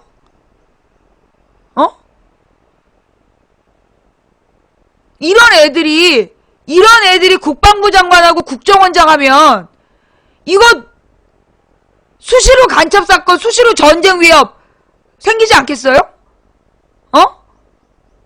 박근혜 정부 들어서서 작년 한 해 동안 얼마나 무서웠어. 한반도가 불바다된다는 협박에. 이런 애들이 지금 국방부 장관하고 국정원장 한다면 대한민국에서 뭘 믿을 수 있겠냐고. 뭘 믿을 수 있겠어. 아니, 다음 날이면 들통날 거짓말을 어떻게 이렇게 하는 거지?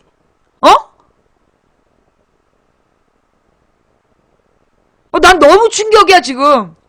나는 적어도 그래, 유족들이 반대했을 수 있겠다 싶었어. 그것도 거짓말이야.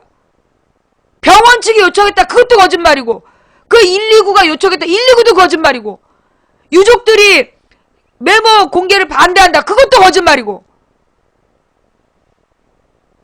뭐니?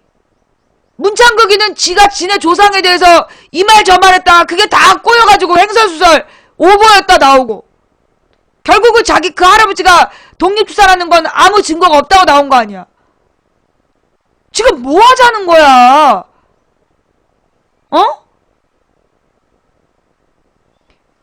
오늘 여기에 대해서요, 잠깐만.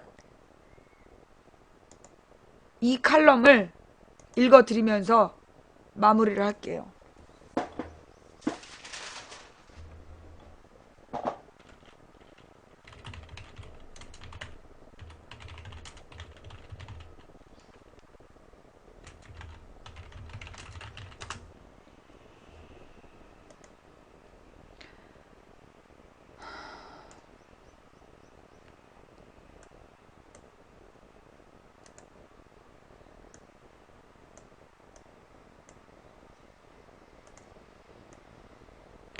세월호 망각이 자초한 정권의 참사. 국민을 10번, 20번 속일 수 있다고 생각 말라. 지금 이 나라 병통은 그렇게 믿는 대통령이다.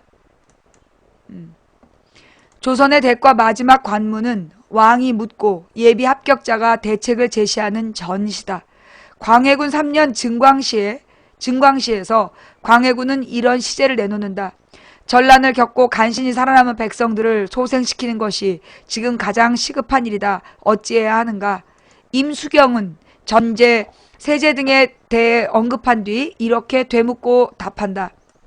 나라의 진짜 큰 우환과 조정의 병폐에 대해서는 문제를 내지 않으셨습니다. 왜 마땅히 물어야 될 것은 묻지 않으십니까? 전하께서 마땅히 먼저 근심해야 할 것은 궁중의 법도가 엄하지 않은 것, 언로가 열리지 않은 것, 공평하고 바른 도리가 행해지지 않는 것, 국력이 쇠퇴한 것입니다.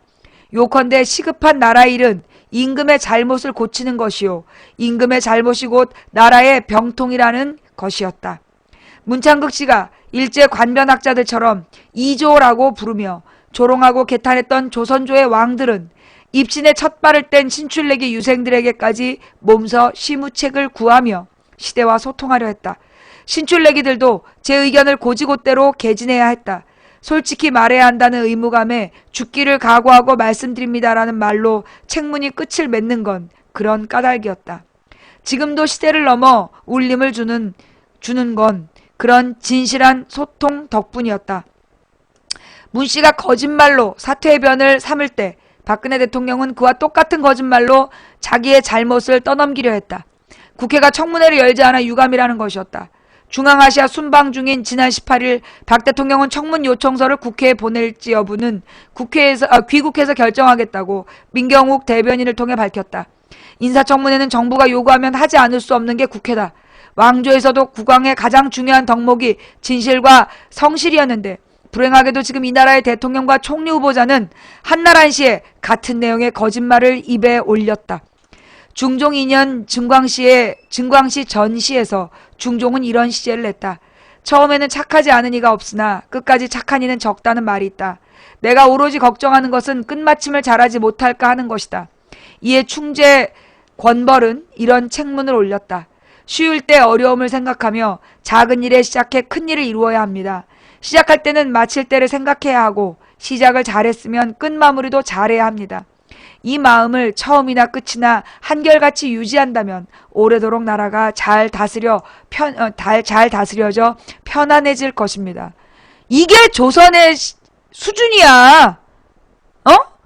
문창극이가 2조라고 깔봤던 조선에 이게 새로 고시에 합격한 이 신하가 임금한테 올린 직원이야. 충재는 김효사와 때 숙청당하는 살인파를 지키려다가 관직에서 쫓겨났다. 15년 뒤에 다시 중용돼 인종 승하 후 원상회까지 올랐다. 그러나 을사사화 때 사생결단으로 문정왕후에게 유님 등의 신원을 주장했다가 다시 쫓겨났고 결국 유배지에서 숨을 거뒀다. 그는 끝까지 한마음을 지켰다. 그와 정치 노선이 달랐던 송시열조차 공이 나아가 보여준 기상과 절이는 푸른 하늘의 밝은 태양보다 밝고 뛰어났다고 칭송했다. 정적이었던 송시열이 그렇게 죽었던, 자기가 쫓아냈던 사람에 대해서도 이렇게 높이 평가를 했다는 얘기예요. 이번 개각은 세월호 참사에서 드러난 정부의 무책임과 무능을 극복하기 위한 것이었다. 적폐 운운하며 국가 개조라는 슬로건을 내세울 때 이미 저의 잘못을 떠넘기려는 의도가 분명했지만 너무나 엄청난 참사였던 만큼 개각 또한 국민을 실망시키지 않을 것이라는 믿음이 있었다. 돈과 시장 중심에서 사람과 공동체 중심으로 천박한 성공신화에서 품격 있는 가치를 소중히 하는 사회로 전환하는 신용이라도 할 것으로 기대했다. 그러나 결과는 또 다른 참사였다. 굳이 개인의 적폐를 상기할 필요는 없을 것이다. 다만 광신주의 신앙체계 속에서 힘과 돈을 숭배하고 반인륜을 묵과한 총리 후보자를 비롯해 이기 내각의 새 면면은 그야말로 진실과 성실의 덕목을 비웃고 도덕을 조롱하는 것이었다. 제자의 논문을 가로채고 표절을 밥 먹듯이 하고 연구비를 가로채고 허위 논문으로 승진하고 군문에 있으면서 학교나 다니고 민주주의의 파괴를 옹호하고 인권유리를 정당화하고 국가와 국민을 분열시키지 못해 안달나고 출세와 축제를 위해 수단 방법을 가리지 않는 자들이었다. 새 내각은 새 부대가 아니라 차라리 쓰레기통만도 못하다. 그 까닭은 이 정권도 알 것이다. 세월호 참사에서 비롯했을 때 오로지 참사를 지우려는 것이었기 때문이다. 정부는 유병헌과 가족을 희생양 삼아 국민적 분노를 진화하고 기억을 지우는데 온갖 무리를 다 저질렀다. 정작 중요한 단 한 명도 구조하지 못한 참사의 진상을 시야에서 가리기 위해 온갖 꾀를 냈다. 그들은 문 씨가 월터 리프먼을 인용해 말했다고 했듯이 대중을 선동하고 조작의 대상으로만 간주했다. 남을 속이려면 저를 먼저 속여야 하는 법. 결국 이 정권은 세월호 참사를 기억에서 지워버렸고 개각에는 세월호 참사가 없다. 그 결과 정부는 벌써 2개월째 표류하고 있다. 또 다른 국민적 참사다. 박 대통령이 한 마음을 오롯이 지키길 바라지는 않는다. 도대체 지켜야 될 마음이란 게 있는지도 모르겠다. 그러나 이것만은 부탁하고 싶다. 참극 혹은 비극을 기억하라. 세월호를 기억할 수 없다면 양친의 비극이라도 기억하라. 국민을 10번, 20번 속일 수 있다고 생각지 말라. 이 나라의 병통은 그렇게 믿는 대통령이다. 곽병찬 대기자님의 칼럼이었어요. 전율이 느껴지죠. 정말 이렇게 이게 한결의 일면이었어요. 어우, 정말 대단하죠? 예. 내가 볼 때 이 기사를 온 국민이 좀 봐야 돼. 어디서 또 이렇게 거짓말로.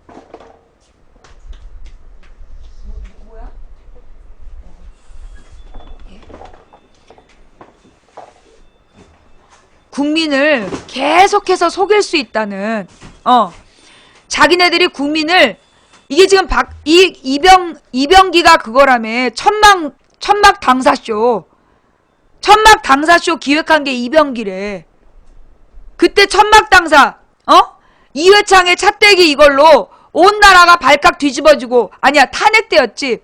탄핵으로 완전히 천막 당사에다가 탄핵에다 굉장히, 뭐예요. 차떼기와 탄핵쇼. 요 두 가지가 겹치면서 한나라당이 정말 70석 이상 건지기 어렵다 이럴 때 천막 당사 쇼를 기획해.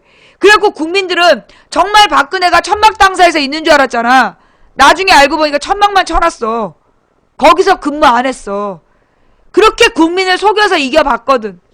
대선을 앞두고 김종인이니 뭐니, 김종인, 이상돈 이런 사람 불러다가 막 정말 경제민주화 할 것처럼 쇼를 했거든. 전태일 동상 앞에 가서 막 노동계하고 화해할 것처럼 쇼를 했거든. 그게 전부 쇼였어. 이제까지 박근혜 정계 입문부터 지금까지가 전부 쇼였어. 그리고 지금도 얘네들은 또 쇼로 국민을 속일 수 있다고 생각해. 그게 저 임병장 대역 쇼야. 임병장 대역 쇼가 아무것도 아닌 게 아니야. 예.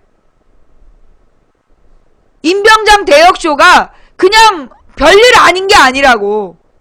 온 국민이 지켜보는 생방송에서 온 국민한테 생방송으로 보여주면서 쇼를 한 거예요. 지난번에 조문쇼, 눈물쇼, 이번에는 임병장쇼. 그러니까 얘네들은 지금 국민을 아무렇지도 않게 속일 수 있다고 보는 거야. 대한민국 국민 등신으로 보는 거야. 자, 오늘 박근혜는 정홍원 총리를 유임 발표했어요. 정홍원 총리 유임은 국무총리 내정자들을 잇따라 자진 사퇴하게 한 국민 여론에 대한 박근혜 대통령의 보복 인사입니다. 음식 상한 것 같다며 다시 해오라니까 먹다 남은 음식 내오는 꼴입니다. 이게 박근혜가 국민을 보는, 이게 박근혜가 국민을 보는 시각이에요. 먹다 남은 음식이나 처먹어라. 이제 국민의 반격. 국민은 어떻게 반격할 수 있을까요? 이런 대통령에게, 국민을 이렇게 보는 대통령에게 대한민국 국민은 뭐라고 반격을 날릴까요? 국민의 복수를 시작해야 될 거라고 생각합니다. 2014년 가보년입니다. 2014년 가보년에 대통령에 대한 국민의 반격 준비되셨습니까? 그 시작은 여러분 스스로 우리는 민주주의자다. 내가 이 땅의 주인이다. 나라의 주인은 박근혜가 아니라 나다. 그걸 믿는 데에서 출발할 거라고 봅니다. 이 곽병찬 대기자의 칼럼을 널리 펼치시기를 바라면서 오늘 방송 여기까지 할게요. 오늘 방송 어떠셨어요? 스마일 최님을 비롯해서 지금까지 오늘 하루 동안 후원해주신 모든 분들께 진심으로 감사드립니다.